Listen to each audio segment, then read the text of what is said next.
Hi from Santa Monica. So a question that I asked is, how do I quickly make these little mini videos?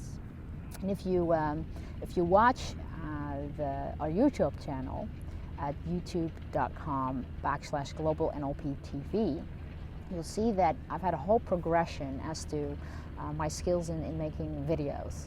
And believe it or not, I used to be hugely afraid of pictures and videos and stuff like that until I just got over my limiting belief and started to just make that. Now I kind of turn it into a fun event for myself, which really helps. I just have fun. Now, in the blog post underneath, I will describe exactly what gear I use, as well as software editing programs, but I'll also give you an alternative option if you're not that good with the computer, let's say. Now, one thing to remember is everything is in the equipment. So I have a little lapel mic with me over here, and over on top of it right now is because I'm outside at the beach. I have what you call a small dead cat for my lapel mic, right? I only use that in windy conditions where the sound of the wind inside the lapel mic can really start interfering, right? So I usually just use my iPhone 6 for this particular for these videos because it's easy to travel, and I use a mini tripod. So all of this fits in a tiny little backpack like this. And so whether I'm on Bali or Amsterdam or Los Angeles or Miami, I tend to have these things kind of ready with me. And so it's not that much gear to carry. It's all very, very small.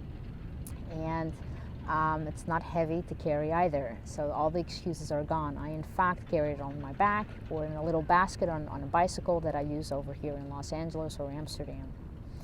So when I press play on my normal iPhone 6 Apple recording device video, I actually see myself.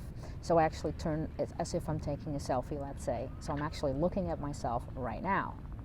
And what I do is I press play, or press record, I should say, and I wait a little bit. Sometimes I fix my hair or doodle around or stuff like that, right?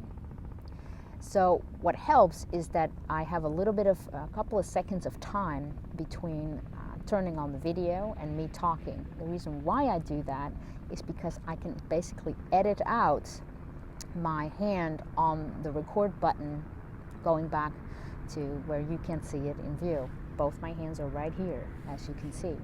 I literally snipped the first piece of the video out. I will make sure that I'll do a before and after, an unedited version as well as an edited version.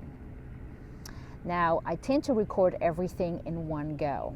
I also do, when I finish recording, I stop talking, wait a couple of seconds, and then turn off the recording, because I also make an edit at the end of the movie, right? So that allows me with a clean movie where you do not see my hand reaching up to the camera one time. So it actually almost looks like somebody else has been taping it. If I make a mistake in the middle, let's say, I have two choices. One, I can let the mistake occur, pause, wait a couple of seconds, and pick up where I went wrong, and then keep finishing the video. That allows me to make a snip in the middle and then basically cut the mistake out and then edit them together. That's more complicated, so I tend to want to just start all over again. And since my videos are usually only a couple of minutes, that's very easy to do. Now, you may like the before and afters that I have. Well, you can go online or find very inexpensive way to let someone to create an intro and an outro for you. And I basically edit that in every time that I publish a video. So here, how do I prepare for a shooting day? Well, first of all, every time I get an idea for a video or a question of a former student, which I like to answer on video usually, I make a note to myself. But sometimes I forget my notebook or something like that when I'm traveling, if it's not on my phone. And so I usually sit down, have a nice leisurely breakfast with a notepad, and I start writing usually like very brief one-sentence notes on what kind of videos I'd like to create. I only write more if there are actually patterns involved. I tend to not make videos with too many steps in it while I'm outside or traveling, because it's a little bit tricky to sometimes remember all the different steps, if that makes sense, and memorizing takes a lot of time. So when I've done that over breakfast, I basically grab my bicycle or I go for a walk, and then I go to whatever destination I find really cool to tape at. And in that sense, what I do is I stop in beautiful locations. I usually make sure that the lighting is good, meaning that the sun, let's say, is not behind me. Sometimes I can't help that.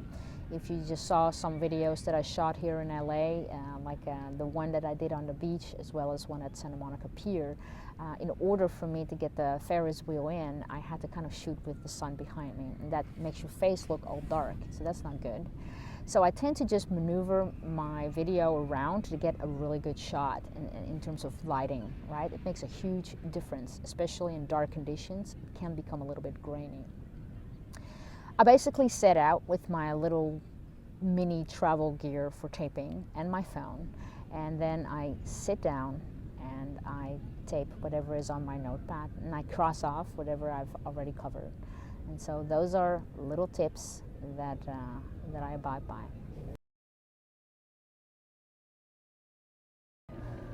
Now, in terms of editing software, I use Final Cut Pro, but there's way more cheaper and easier programs around. I quite had a big learning curve doing this. How I learned to use Final Cut Pro, I actually did completely free of charge, believe it or not. The first thing I did is when I purchased the product, I could go to the Apple Store and I could inherently take a free 2-hour course using Final Cut Pro. That actually taught me more than I really needed to know, because for me, it's literally about putting a video together, snip in the front, snip in the back, make sure that I publish it full screen, because otherwise you get these black bars around it, and that allowed me to quickly publish on Final Cut Pro. But also, YouTube itself has an editing feature, so that's something that you could use. And I will also add in this blog post several cheaper other editing tools out there that are very easy to use and kind of assume a dummy will be using it. Not that I'm calling you a dummy. And the learning curve was very, very fast. Initially, I think that my first videos, I remember that took me hours because I wanted to get it right and I didn't quite know how it worked and I was too lazy to read the manual. But now, I would say per video, I maybe spent 30 seconds editing it, including adding the intro and the outro. So it's pretty darn quick. And I think the most of the time is my lack of organization as to what video contains what. So I tend to make a lot of videos when I'm traveling and have to figure out what they are. But if you make it a fun process, if you put the gear in the back of your car, or you're bored waiting somewhere, nothing stops you from doing it. So what about shooting indoor? Well, I tend to not do a whole lot of that unless I need to quickly answer my former students for a post-course support, which I tend to put on video most of the time. I prefer to shoot in daylight in my home, let's say, or where I train in the hotel room. Because if it's not daylight, you have to start fussing with light bulbs and things like that.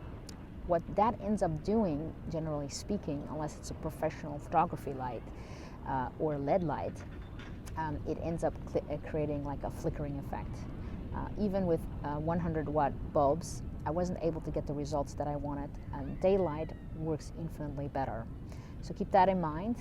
Keep the sun on the other side of your camera so that it doesn't it's not behind you, because that makes your face kind of like go all dark. So keep that in mind.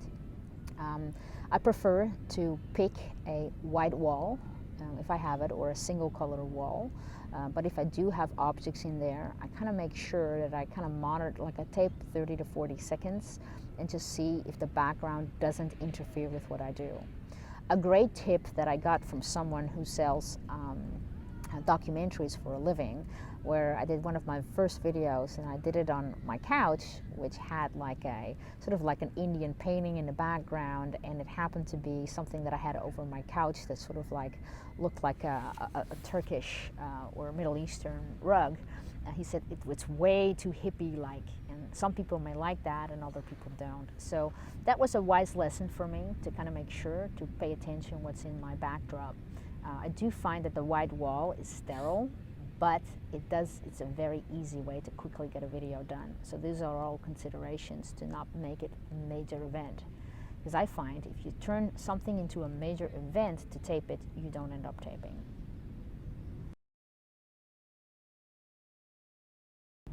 So what are other video tips? A few things I've already mentioned. Make sure that the gear is very small and easy and quick to set up. That's one. Two, make sure that the sound is good. I use a lapel mic, and when I'm outside, I use a dead cat. That greatly improves the audio quality. I tend to find that when you just use your smartphone and not a lapel mic, you'll find that it picks up all of the noise around you and a lot of wind. That usually doesn't work.